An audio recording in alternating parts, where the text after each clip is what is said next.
déjà, je vais mettre les dimensions totales de ma pièce pour avoir une idée de ce que ça représente. Je vais le faire dans le calcul de travail, parce qu'après on verra qu'on va changer, on va mettre les ouvertures après coup. Donc la chambre que je vais dessiner là, elle a 2 fenêtres et une porte. Mais on va travailler avec des blocs pour pouvoir ensuite, s'il y a plusieurs portes et plusieurs fenêtres identiques, garder les mêmes. Et pas avoir besoin de redessiner à chaque fois.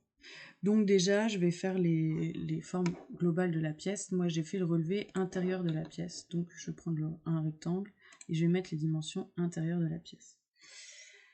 AutoCAD de base travaille en millimètres, mais là je veux qu'on travaille en mètres pour avoir des dimensions en mètres. Donc je vais mettre mes dimensions en mètres, donc 5,50 m la longueur, virgule pour pouvoir aller taper la largeur sans avoir besoin de cliquer et de revenir sur ma forme.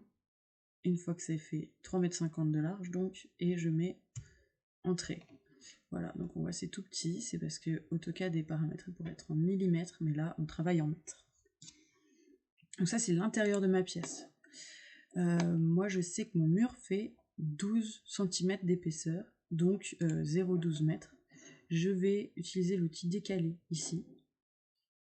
Je spécifie la distance de décalage, donc 0,12 m, c'est l'épaisseur du mur, entrée. Et ensuite je clique sur le côté où je veux décaler. Comme le rectangle que j'ai fait auparavant, c'est l'intérieur de ma pièce, je clique à l'extérieur. Voilà. Et entrée, on sort de l'outil. Voilà ma chambre. On va faire enregistrer. Hop. Ensuite, pour faire une porte et les fenêtres,